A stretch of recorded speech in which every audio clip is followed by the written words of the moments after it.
What's going on YouTube? Detroit Reaper here with another video, and today we're talking about Microsoft's E3 2015. Recently they've come out and said some pretty big things.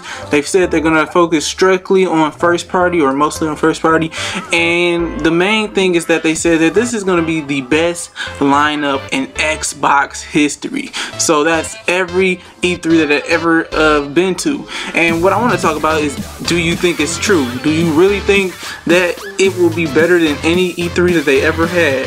And to be honest with you, I do, and I'm going to tell you why.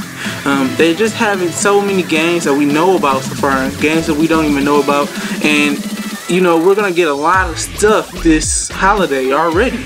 That's just a lot of that is exclusive stuff like Rise of the Tomb Raider, Halo. We're probably going to get that Gears of War teaser, you know, things like that.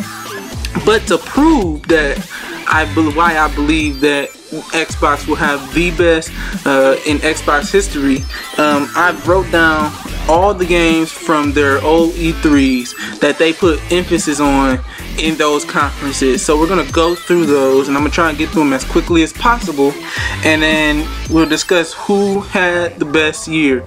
And this is why I think that they're gonna win, or gonna have the best year this E3. But let's go. I went all the way back to 2001, so that's where we're gonna start. 2001, the games that they put emphasis on, some of these may not be exclusive. They might have went to other platforms or whatever. These are just the ones that was like the big titles that they showed off, and I've excluded stuff like Call of Duty because Call of Duty came up like almost every year, so we're gonna not even talk about that one. But alright, here we go. So 2001, they had Age of Mythology, Halo, Oddworld, Project Gotham Racing, Unreal Championship. In 2002, they had Crimson Skies, Dead to Rights, Dead or Alive 3, Metal Gear Solid 2 Substance, Ninja Gaiden, Panzer Dragoon, Psychonauts. In 2003, the big games were Fable, Halo 2, and Knights of the Old Republic.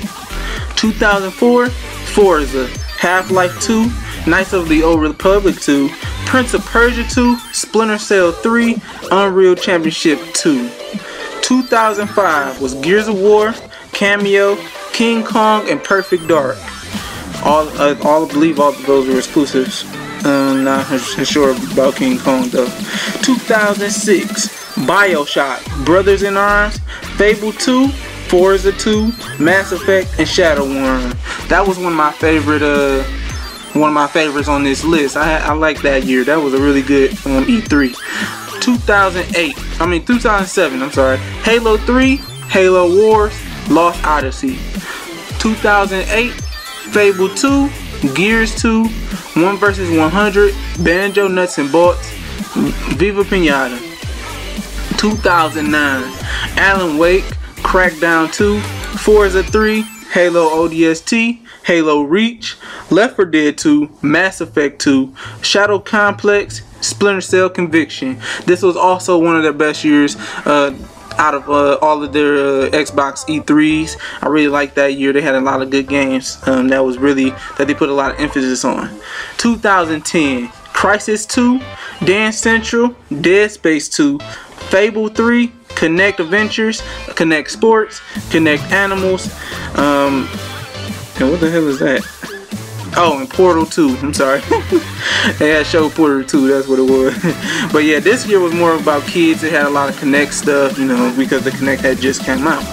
2011 was Dance Central 2, Halo 4, Halo Anniversary Edition, Forza 4, Gears of War 3, Mass Effect 3, and Tomb Raider. This is probably when the Tomb Raider deals started to pop up, or when they just started to talk about the game or whatever and helping them out. But 2012, Dance Central 3, Forza Horizon, Halo 4, Splinter Cell Blacklist. So that was also a nice year, pretty decent, not too bad. Now this is one of the years that I feel like a lot of people just overlooked, because this was the year of the Xbox One reveal, and a lot of people just kind of overlooked the games because they had a lot of games at their E3, but everybody overlooked that because of the TV and media functions of the Xbox One, plus the always online and things like that. So they overlooked this year. But 2013, they had Halo, Titanfall, Killer Instinct, Project Spark, Dead Rising 3, and Rise. Now I have Sunset Overdrive on here, but they really just showed a teaser of it, so I'm not going to count it. It's more of a, that's going to be a 2014 year.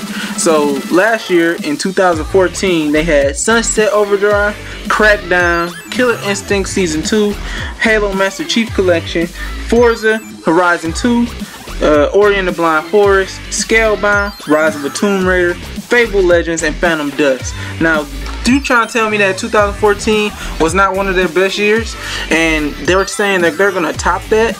We know we're gonna get Crackdown gameplay. We know we're gonna get Phantom Dust gameplay. We know we gotta see some Scalebound gameplay. We know Killer Instinct Season 3 is gonna be teased at least by somewhat on there. Rise of the Tomb Raider's got to show some gameplay on that. You know, it's just Halo 5. We're gonna see that. We'll probably see the Gears remaster, if that, which we all pretty much know is true, and probably a teaser for Gears of War 4. So let's go through that. That's already better than any list that I've already named on here, period. Not to mention the fact that we're going to be having games that we don't know about, you know what I mean? Stuff like maybe Battletoads, who knows, maybe Banjo-Kazooie. I think Rare is making a new game, a new IP game. You know, we're gonna see a lot of stuff from these first party, and this is the first time they've done that. Last year they talked about mostly games, and I feel like they're gonna do the same because it worked. It got them a lot of buzz, everybody loved it. It was just everyone's favorite conference, except for, you know, fanboys who were just in the console war just to hate. But it was a really good conference, and I hope they keep doing it. But let me know what year you think is the best out of those ones that I named. I'm really thinking that this one is going to be the best. I feel like they're not just an empty promise anymore. This is going to be an interesting 2015 E3. So I suggest everybody mark that calendar and get ready, because that's going to be a really good E3. But that's all I got for y'all today. Keep killing the game. Peace.